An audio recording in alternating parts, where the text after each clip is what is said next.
Hey everybody, it's Jeremy. Welcome back to Pokemon Crystal, where we are playing Ecruteak City. This is turn 20. Let's jump into things. Alright, so we've got a little bit of stuff going on and then some things to talk about. Some more kind of global developments and then kind of the just basic life of a ghost boy. Okay, so Malkin, the king of the Breath of Life, holder of the Windbag, the Far Traveler, has claimed the Throne of Life. Who is that? That is... Yeah, that's Azalea City. Okay, so this is something to be very, very cognizant of. We've talked about this kind of scenario where there aren't...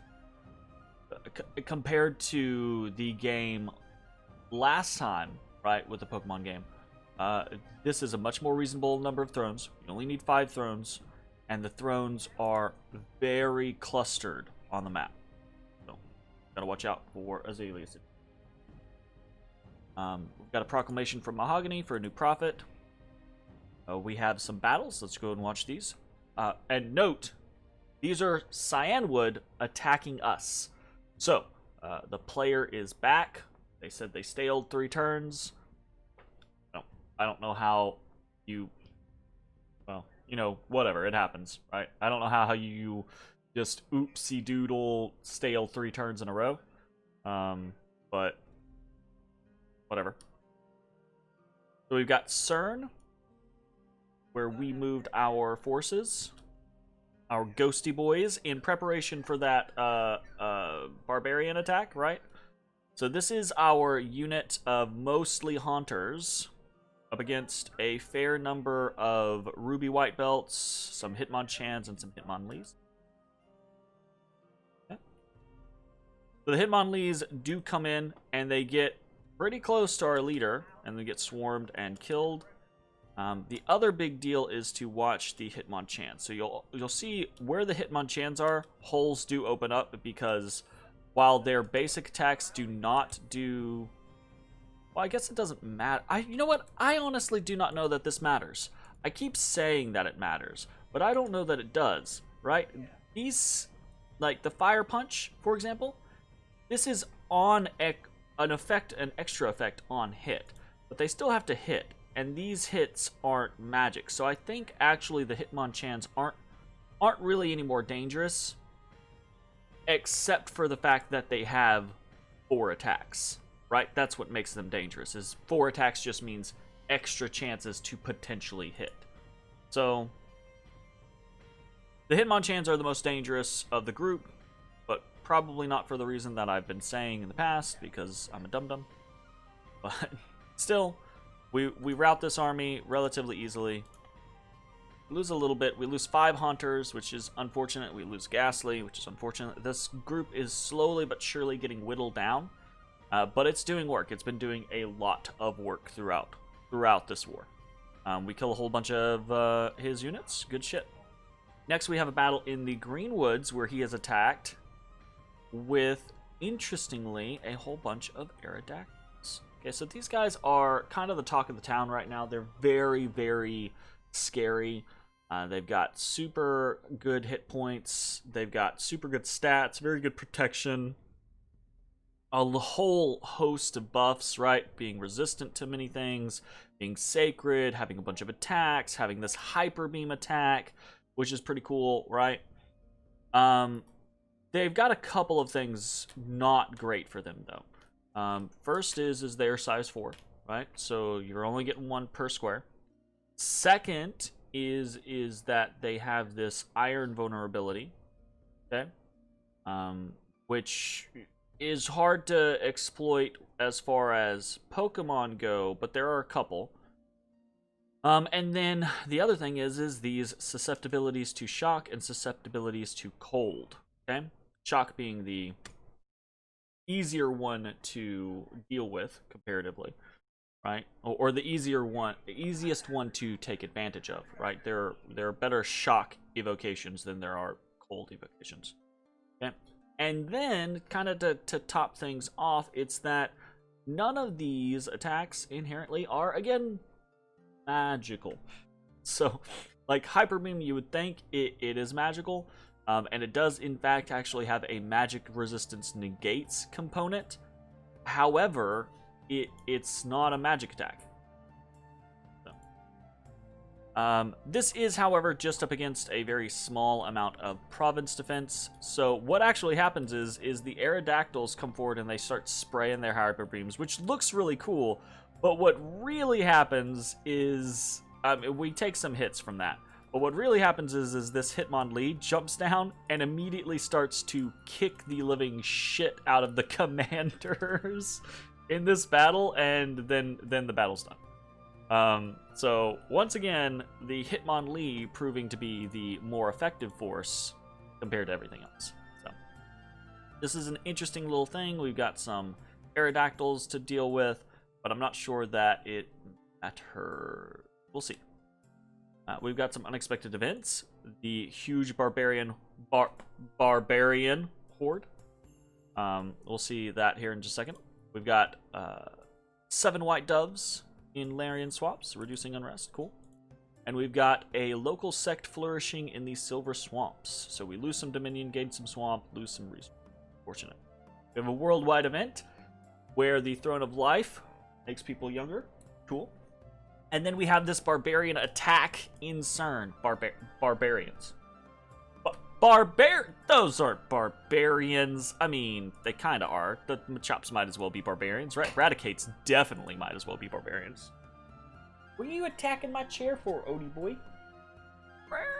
He says, okay, so we've got a bunch of Machops against our Haunter crew again. So this is gonna go very poorly for them. I can tell you that pretty much straight up. Because the Machops have nothing going for them in a straight up 1v1 against the Ghosts. Easy peasy, we lose 1 Ghastly in that whole fight. And we actually get a bunch of promotions in CERN to the point to where most... Odie, get out from under there. Almost all of the units are now Haunters, except for this 1 Ghastly. And I think we picked up that 1 Ghastly, like, in Kevin recently or something like that while we were moving around. Okay, what are we doing this turn? Let's talk about global politics first real quick. We had a big scare at the start of this turn because we saw a huge army here. And it consists mainly of Growliths, which are incredibly dangerous to us because they do have a magical ranged attack. Nidoran boys, which I think we don't care about. Paris, which I don't remember. Nidoran girls, which I don't think we care about. A Team Rocket Onyx, which is... I don't know how much it hurts us, but I definitely don't know how much we hurt it.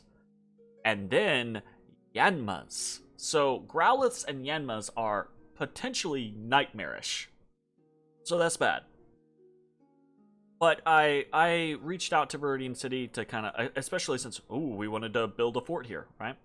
Reached out to Viridian City, and they explained, hey, this little section of their land, Viridian City's right here, this little section of their land is kind of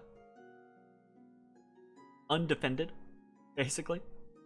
So they're trying to have a standing army in the area, especially since Mahogany City down here, who has already conquered Goldenrod, had a pretty large army next to Viridian City's territories.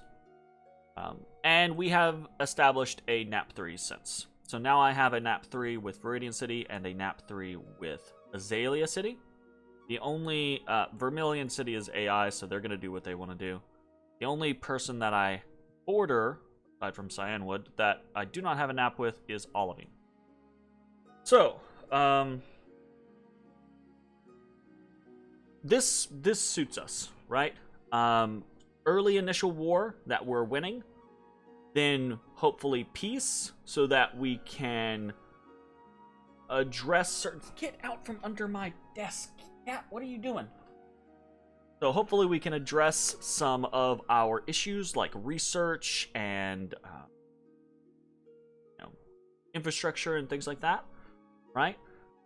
And then if we are allowed to make a break for certain things, hopefully that means we can have a good run into the mid game. Okay. I do not know that that is the case. It might just all fall apart. It might just mean that we're given Azalea City time to be like, oh, here's 150 Yanmas that will conquer the entirety of the Ghostlands on their own. It's fuck my life, right? But so that's kind of a general scenario. That's the world stage as it is right now. Okay, let's talk about Cyanwood City and the war with Cyanwood City and Cyanwood City's player being back. This is kind of frustrating and annoying because all right. In the beginning, there was going to be a war, right? It was going to be a interesting battle of wits and strategy to determine who the winner would be, right? Who would come out ahead. And then we didn't have that because they staled 3 turns. Okay. All right. Well, so now it's a scenario of I don't think they realistically can come back from this point. Maybe they can. Maybe they've got an ace up their sleeve. But now instead of making it quick and painless, it's probably going to turn into protracted and annoying. Because again, we still just don't have very good ways of dealing with this god. Okay?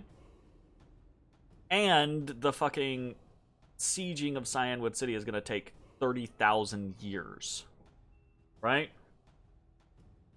So, what are we gonna do? We're gonna try a couple of different things. First and foremost, we are going to still pile on to Cyanwood City. We're gonna pile on with most of our forces close to 250 units from Greenwoods and some our big Haunter contingent from CERN. Right, that's all gonna go on to Cyanwood City. We're gonna see about. First and foremost, we're going to see about popping the province defense. And then we're going to try to just end it quickly. But if it turns into a situation where we're fucking annoyed, we'll do some of the tricks that we have access to that are kind of bullshit, based around the way this nation works. And what we'll do basically is we'll force him to patrol or die, right? So we'll sit on Cyanwood, move off of it, leave a single unit on. He'll have to come, he'll have to sally out or else. Then we can catch him sallying out. If he does anything except for what he needs to do with his god, right? Then he'll die. And if we can trap him into a predictable pattern with his god, then we'll just bring ours in and even outside of our territory, we'll bring ours in and bleed kill him. In theory. Right? So we'll see. That's the general game plan. We're going to hit Cyanwood City. We're also going to hit Greenwoods with a couple of units. We're going to hit it with Kimono Girls 3's 18 units and Kimono 8's 80 units. Okay. I think that's probably going to be enough to deal with the Aerodactyls. It might not be. I could be wrong. We're piling more units in. We're bringing in Kimono 5 with another 57 units. We're bringing in Kimono 16 with another 61 units. We're continuing our cycle of pain and spawning in our lands. We are starting the fortified village on the Haunted Woods. And this is almost entirely, realistically, this is almost entirely because we want infrastructure everywhere, right? But also, it's cheaper. It is legit cheaper. It's not cheaper in the grand scheme of things. But we get more out of putting a fort and a temple on a province than we do putting a lab on a province that we already have a fort and temple on. Like legitimately we do. It costs us more money, but in the long run we get more out of it because we actually spawn a lot of units just from a base level fort and temple. Close to around 10 to 15 units per turn. And that's a big deal, right? That's legitimately a big deal. When it's instead like 1 or 2 units per turn at most, right? That is actually a very, very big deal. So now that we have this nap in place with Viridian City, we're going to go ahead and construct this fortified village here. That does take the majority of our money this turn, which is okay because we are already finishing up. We're still recruiting a junior trainer boy and a schoolgirl over here in Second Forest. We will be done with the upgrade to Second Forest next turn, which means we will start popping out a schoolgirl every turn. This is going to tank our income. But hopefully we finish off Cyanwood City quickly, and that helps compensate it. Otherwise, we really don't have we don't really have many choices, truth be told. Gotta do what we gotta do. Research wise, we are going to be finishing Enchantment 4 next turn. I do think we are actually going to rush for Enchantment 5. Because as we move towards more of a